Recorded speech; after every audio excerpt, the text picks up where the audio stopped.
자, 그러면 24절기에 이어서 지금 어떤 작물을 어떻게 재배를 하는가, 재배의 가장 프린시플, 기본 원칙을 이제 설명을 드리도록 할게요.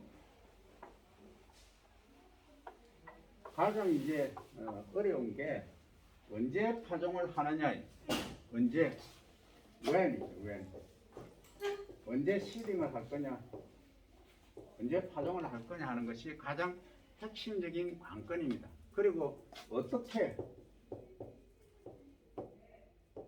그리고 왜, 어디에 하는 요 세 가지가 언제 하고 어떻게 하고 어디에 하고 이 알리, 요것이 이제 우리가 작물을 재배하는데 가장 핵심적인 관건이다 하는 거죠. 그러면 통상적으로 월동을 하는 작물은 거의 9월에서 10월, 늦어도 11월에 파종을 하는 것이 겨울 작물이다. 위너크랍이다. 그죠? 그리고 여름 작물은 주로 3, 4월에 파종한다 하는 겁니다. 자, 그러면 작물별로 갑니다. 작물별로. 자, 가을에 파종하는 거, 밀, 보리, 호밀, 귀리, 이런 것들은 주로 가을에 파종한다. 또 있다. 채소 작물로서 마늘, 그죠? 마늘은 가을에 파종한다. 또 시금치, 이런 애들은 주로 가을에 파종해서 월동을 해서 그 이듬해 수확을 하는 작물이다. 이게 이제 대표적인 작물이죠. 수없이 많이 있긴 하지만, 그 다음 이제 봄에 파종한다. 봄에 파종하는 것은 4, 5월 또는 6월도 가능합니다. 그죠? 가장 많은 게 되죠. 그 다음 콩, 그 다음 옥수수, 그 다음 감자, 고구마, 그 다음 또 있다. 뭐가 있느냐? 메밀이 있다. 메밀은 1년에 이제 2번까지 재배를 할 수 있죠. 뭐 지역에 따라 3번도 가능하지만 통상적으로 2번.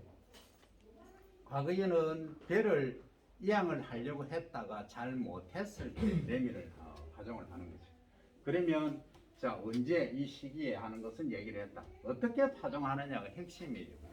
파종은 과거에는 이런 이제 논이 이렇게 또는 밭이 이렇게 있으면 여기에다가 종자를 줄을 지어서 이렇게 파종을 했죠.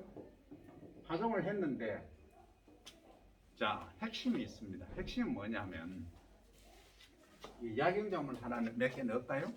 도라지, 더덕 이런 애들은 이 여름 작물입니다. 주로 여름에 파종을 해요. 그런데 도라지를 뿌리를 더 많이 잘 들게 하려면 언제 파종을? 가을에 파종하는 게 훨씬 좋아요. 9월달에. 의외죠. 그렇게 파종하면 도라지가 뿌리가 깊게 내려요. 그 월동하고 나면 빨리 또 올라와. 그래서 잡초 방제에도 유리한 장점이 있는 게 도라지라고 말씀드릴 수 있죠. 자, 그러면 여기는 파종을 하는데 어디에, 어떻게 파종할 거냐. 자, 이것이 대립종하고 중립종, 소립종, 극소립종 여러 가지로 나눌 수 있죠. 대립종이라고 하면 주로 감자를 파종한다면 감자가 둥글고 크잖아요. 대립종이지. 그죠? 그 다음에 콩도 청자콩 이런 애들, 금정콩은 큽니다. 그죠? 그런 것들은 다 대립종에 포함이 된다. 중립종은 요 감자 또는 청자콩보다 작은 콩이 있어요. 작은 콩, 일명 약콩이라고 하는데 금정콩 이런 애들이 중립종 종자에 포함이 된다는 거죠.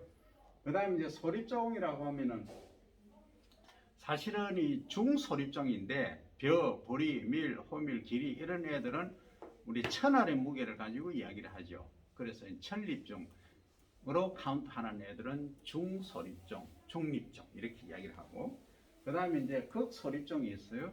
극소립종은 도라지, 씨앗, 그 다음 참깨, 그 다음 시금치 이런 애들, 그 다음에 담배 씨앗 이런 것들이 주로 이제 극소립종이에요. 근데 특징이 있습니다. 극소립종 종자는 대체로 광발화성 종자입니다. 빛을 받아야 발화를 합니다. 그 상추도 마찬가지예요. 그 상추를 내가 최근에 알았는데 상추 줄기를 가지고 장아찌를 담는 게 있어요. 유튜브 보면 나오는데 그게 이제 공채라고 해서 상당히 그 부모님들이 좋아할 그런 장아찌입니다. 어쨌든 이 상추 같은 그 경우에도 극소립종이 포함되죠. 그러면 이게 뭘 의미하느냐? 어떤 분들은 잘 모르고 그냥 무조건 이렇게 파종을 하고 복토 덮어야 된다 해서 그냥 덮습니다. 흙을 갱이나 뭐 새수랑으로 덮죠. 발화가 안 돼. 싹이 안 올라와. 그거는 뭐 때문이냐? 광발화성 종자인데 덮여버리면 발화가 안 됩니다. 그래서 그것은 그냥 이렇게 로타리 전기가리를 했으면 로타리 쳤으면 그냥 종자만 뿌려 넣으면 됩니다. 뿌려 넣고 기다려야 되는데 핵심은 뭐냐? 수분이 아예 없다. 이 토양 속에 수분이 없다 하면은 발화가 될 수가 없죠. 그래서 보습 조건을 유지를 해주기 위해서 위에 비닐로 피복을 한다든지 이렇게 해주면은 발화에 더 유리하다 하는 거죠. 그리고 이 토양 속에 이 지하수가 있죠. 지하수 또는 모세관수 여기에 이 아래쪽에 토중에 수분이 충분히 있으면 발화하는데 문제가 없다 하는 거죠. 그래서 이제 이 발화를 시키는 거죠. 그럼 where 어디에? 그러니까 how 어떻게 하는가? 그러니까 종자 크기의 2 내지 3배의 깊이로 묻어줘야 됩니다. 그걸 폭토로 해줘야 된다는 얘기죠. 종자 사이즈가 2cm다 하면 4에서 6cm 정도 덮어줘야 된다는 거죠. 2 내지 3배 통상적으로 그러합니다. 그러면 감자를 파종을 한다고 하면 감자가 이렇게 있다. 그럼 2개 또는 3개 등분 나누어서 했다 하면 직경이 3cm다 하면 감자는 몇 cm? 6cm 정도 덮어줘야 된다. 이 얘기입니다.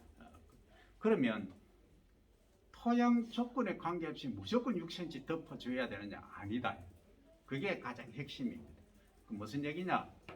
약간 사질답으로 갈수록 약간 더 덮어줘도 되고 식양토라든지 식토 계열로 갈수록 조금 덜 덮어줘야 된다 하는 거죠. 그래야 이 스프라우트 발화가 잘 된다 하는 거죠.